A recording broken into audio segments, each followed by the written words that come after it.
Bizarre Brain Comics.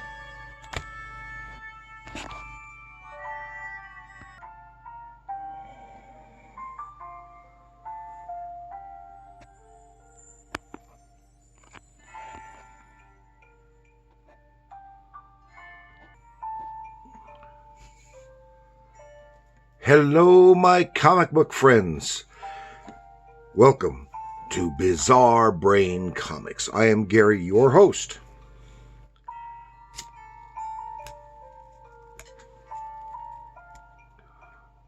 And this is where I like to take a look at some older comics, talk a little bit about the characters and creators, and examine the stories and the art. And this time I want to take a look at this unusual one right here. This is Sandman, number 1, 1975, DC Comics, by Joe Simon and Jack Kirby. Yes, Jack freaking Kirby, the king of comics. Okay, and this one was, of course, created by Joe Simon and Jack Kirby. Of course, there have been several versions of the Sandman, different characters under that name. This was originally intended as this number 1 was originally intended as a one-shot, but it had 5 more issues after that. At the end, it solicits, do you want to see more of Sandman, write such and such, and ask for it. So this is a self-contained story from beginning to end.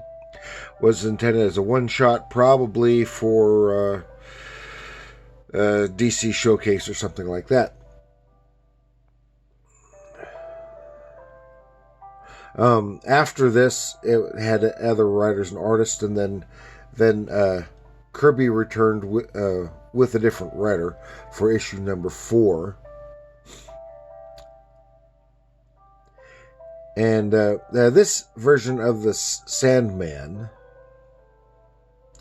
was intended to be a personification of the popular myth or legend of the Sandman, because it mentions how he is immortal and eternal. And he exists in a dream He exists in a dream realm and monitors dreams and can enter the reality stream. He can enter someone's dreams and he can enter the real world. And he is supposed to protect children from nightmare monsters. And there is a later retcon, it's post-crisis, and he is, it is revealed that he is Dr. Garrett Sanford, a psychology professor, who became trapped in the dream dimension. I don't know much about that particular version. And of course, this is distinct from the Golden Age Sandman character, who was Wesley Dodd. And he was a mystery man crime fighter. He wore a gas mask, was cloaked, and had a gas gun. And he was similar to the Shadow and the Green Hornet and others of that ilk. But then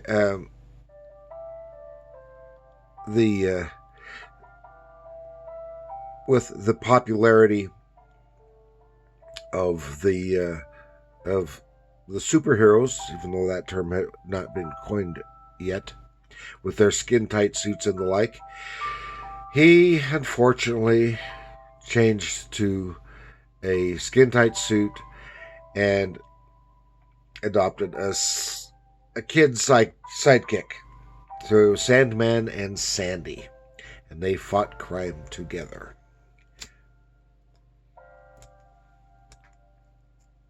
I personally like the pulpy version with the cloak, the slouch hat, and the gas mask with the sleep gun, gas gun. Okay, and of course this is also distinctive from the later version. I can't even remember the characters right now, in which the creators at the moment, in which the Sandman was actually the Greco-Roman god Morpheus. It is entirely different, and this is different from what you usually see from Kirby. I mean, the art it's great, dynamic Kirby art. This is right in that golden period of his work, which he is most closely identified with, the late 60s through the 70s, which is distinctive from his earlier artwork from the 40s and 50s. And remember, Joe Simon and Jack Kirby co-created Captain America, amongst others, a whole bunch of characters. And Jack Kirby, remember, he was born with the name of Jacob Kurtzberg, and he worked under a variety of pseudonyms, settling on Jack Kirby. And I think he later had his name legally changed. I'm not sure whether he did or not, but the rest of his career he was always known as Jack Kirby. And you can see that Jack Kirby is kind of an anglicized version of Jacob Kurtzberg. But, and that was not uncommon for Jewish creators in the Golden Age. But from what I understand, Kirby maintained that it was not because of his Jewish heritage and his Jewish-sounding name that he adopted Kirby. He maintained that it was to avoid the I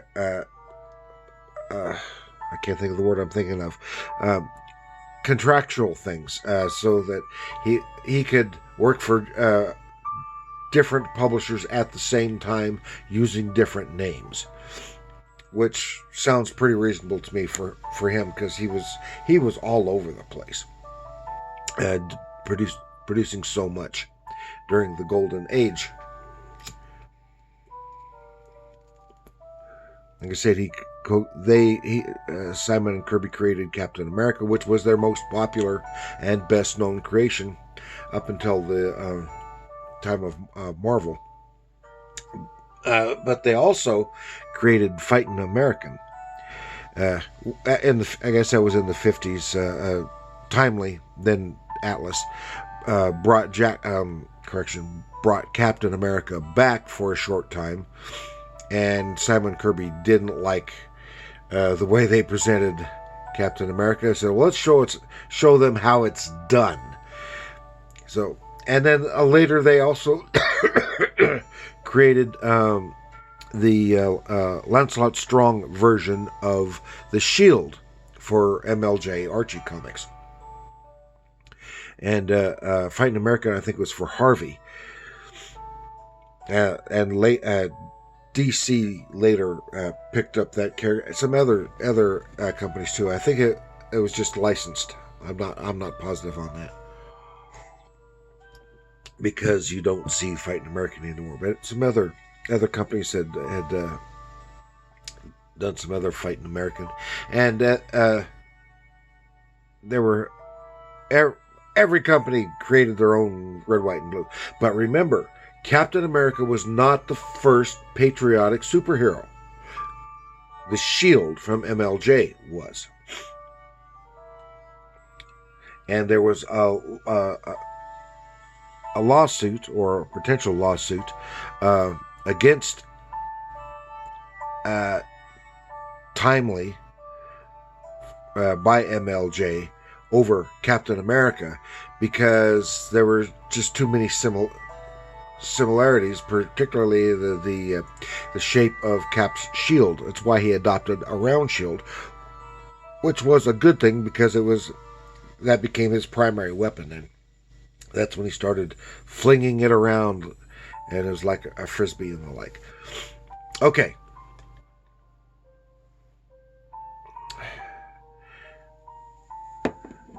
The Sandman. Before we look in the pages, I just want to remind you that if you would care to have a character card similar to these here, featuring your favorite character or an original character, like some of these are original characters from comics, comic strips, cartoons, the like, contact me here at my email address. That is Korraq, it's Qorraq, there are no U's in there, at yahoo.com, and just make attention art commission, or contact me in the comments below with the pertinent information, and we'll see what we can do.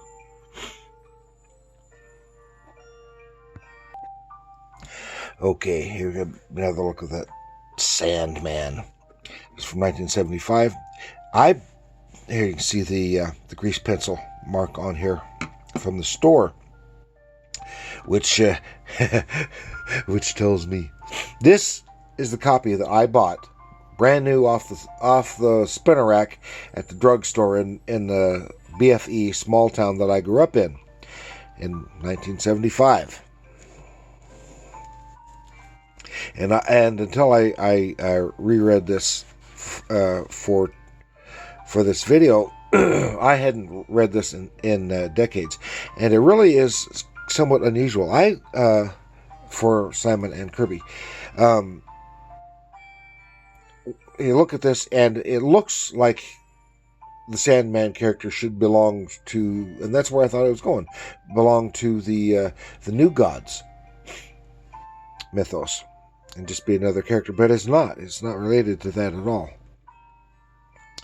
And it's very unusual, and a lot of this, if not all of it, has a lot of like a Twilight Zone or Night Gallery feel to it, at least to me. If everyone knows Twilight Zone, but may not be as familiar with Night Gallery, but it has a little bit of that feel to it. So it's very unusual. And it starts with this boy's dreams. He lives with his father on a small island. His grandfather, rather, is a fisherman. Has some fishing boats on a small island off the Florida coast, and near Cape Kennedy at the time, before they changed the name back to Canaveral. And in his dream, he's seeing this man who is drowning, and he is moaning in his sleep, can't breathe. Now this is unusual. Here, the splash panel, it's a double-page spread, so it has a large splash panel, and some beautifully done. This is unusual for Kirby. Is the way the title is presented here, very Eisner-esque, a lot like Will Eisner did on the Spirit and stuff.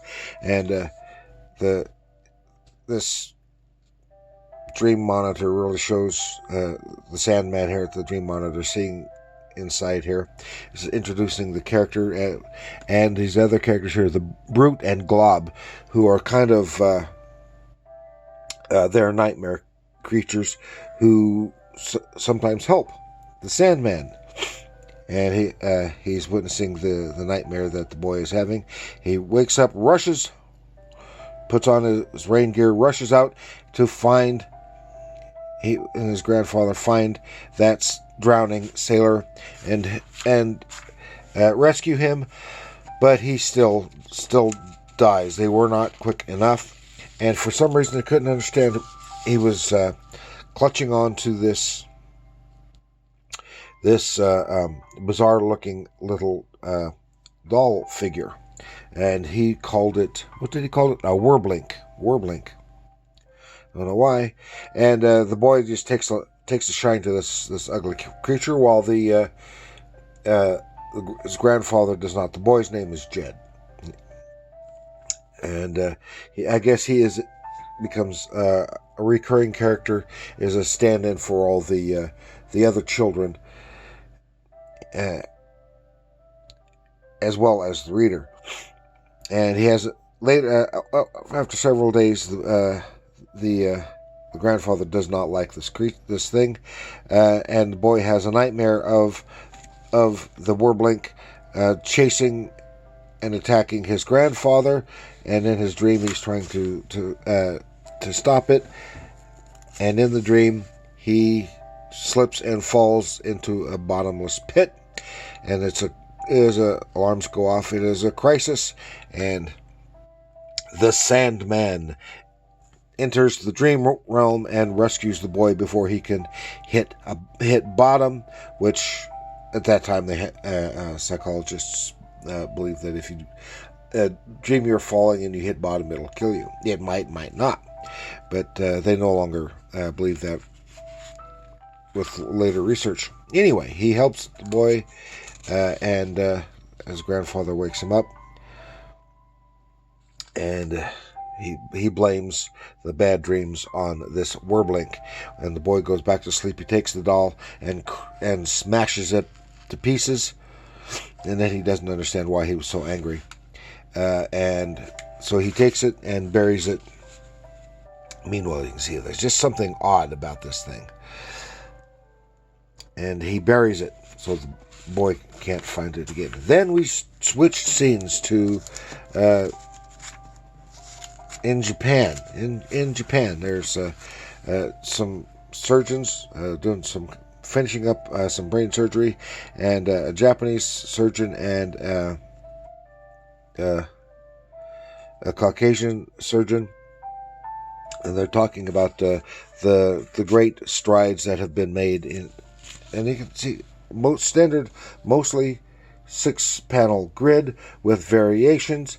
And then we get into, because remember, Jack Kirby is so dynamic, and he talks about this general who was he was a Japanese general in World War II. Remember, this is just 30 years after World War II at this time, and this man was had a severe head injury. He was a general, and they have been experimenting with electronics and stuff, plugging into his brain, trying to help the general, and he is called General Electric, GE, yeah. And he's not making these toys, and you can see there are other little toys like the Werblink, so we have no idea how that sailor got a hold of a Werblink. But the general reacts badly to this fellow who just wants to see the toy. They're thinking they're just toys. Wants to get a closer look at the toy, and the guy reacts badly, attacks the other surgeon, and the orderlies come in to help, and the general crashes through the window and escapes. No. He said you can't, and so he is basically a cyborg with a computerized brain, part computerized brain. Sometime later, a dog digs up that Werblink toy and is frightened by it and runs off. Then alarms go off, ding, ding, ding, ding, in the Sandman's control room and his monitor room. Kids are having nightmares all over the place of the Werblink, and then it's an earthquake, some kind of earthquake. Something's happening, and somehow it is related. He enters the reality realm and assists first responders, saving people trapped and the like. Then he is confronted by the police and who are you? Why are you so dressed up so weirdly, etc. And he takes a little bit of his sleep sand to put this injured person to sleep because doctors are spread thin, and he's suffering terribly. So he puts him to sleep, and the cops react badly to that. And so he puts the cops to sleep and takes off because he's got other things to deal with. And the boy, Jed, finds the smashed Werblink just as these people do, because they have been looking for the Werblink. We have, looks like a Nazi officer, a Japanese army officer, and I think it's supposed to be an officer, a fascist officer from Mussolini's fascist regime. They're holdouts, hidden away somewhere, and Sandman gets there just in time, and here we get the great dynamic action that Kirby is so well known for. But he's taken by surprise, knocked out, and captured. And they take him to General Electric, and we see all these other little Werblink thingies. And I guess they're supposed to be like some kind of bombs, something. It's not clearly explained, but there are devices all over in cities all over the U.S. and the General Electric is about to set them off, and they will destroy many cities around the country. Meanwhile, one of these officers finds this unusual whistle that the Sandman has. He blows it, and something weird happens. It sounds so weird, and it frees the Brute and Glob, and they ride the sound waves to Sandman's location, and they release their little nightmare critters, their bags of tricks, and the sound has put the others to sleep, and these are their nightmares. But it had no effect on, because he is a cyborg, had no effect on General Electric. Then Glob and Brute freeze Sandman. They grab the whistle, change the pitch, blow it again, and it shatters the glass dome of his brain, destroying General Electric. And then all is well. The boy is freed, and the Sandman and his people ride the sound waves back to their dream world. Now that is extremely unusual type of story for Simon and Kirby. I really enjoyed it. Like I said, I haven't read it in decades, but all these years I kept this issue because it was so unusual. You can see the characters here in the background on this cover illustration, and I liked it. I don't know if I got any of the other issues or not. I don't remember. But I liked this issue. And I hope you did too. It is an unusual look at some of Jack Kirby's work. And I think it's Kirby and Simon. They worked together for decades. They went their own ways for a while in the 50s and 60s. But when Joe Simon returned to comics, they worked together again. And they were probably,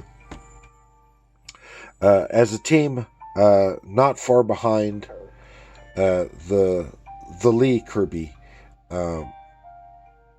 team as creators.